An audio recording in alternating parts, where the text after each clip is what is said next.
All right, I'm gonna show you how to do this starter. So this is what you're gonna need to do before even starting on any recipe. What I gave you is what they call discard. So it's not ready to use yet. You take it out of the fridge. You can let it warm up to room temperature. You don't have to.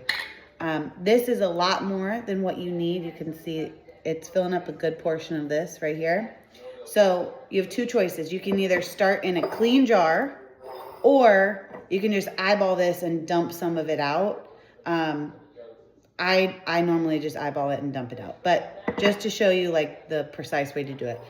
Grab your jar, your clean jar, and turn on your scale, zero it out. And you're just gonna scoop in about 30 to 50 grams of your discard into your clean jar.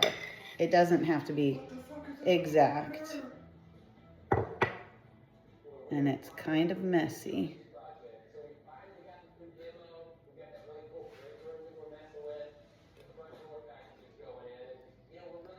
Kind of tricky here.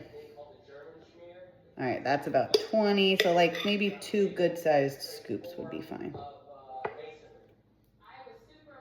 All right, let's see. So that was a lot. That's about, it's showing me 63. I'm just gonna leave it. All right, then you're gonna zero it out again. Add 125 grams of water.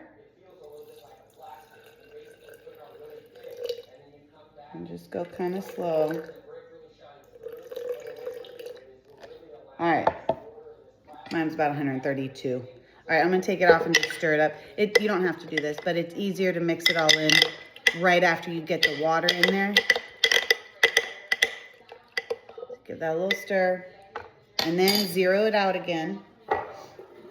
And you're gonna add about 140 grams of flour.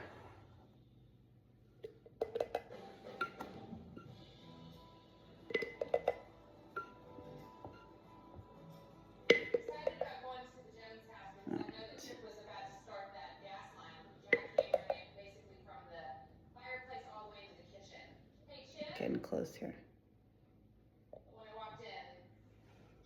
Oh, I'm right on the dot. All right, so then you're good. You're gonna mix this up. Make sure you get it all stirred in. And once you have it mixed up, what you can do is you can either take an expo marker or a rubber band if you want, and just put it at the top, the line, so you can kind of keep an eye on where it started. And then you'll know when it's doubled. And when it's about doubled, you're ready to use it. And it doesn't have to be exact, but you'll see most of the time it'll get probably right up around here.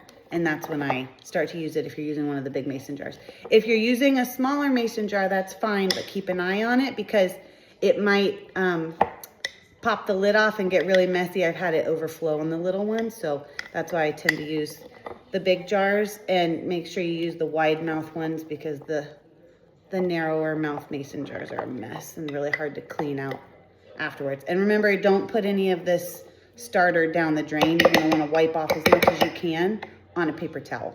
So anyways, that's how you're gonna do that. If I was putting a little marker on it, I'd put a little marker right around here, and then you're gonna wait until it's about here, and then you're ready to use it for your recipe.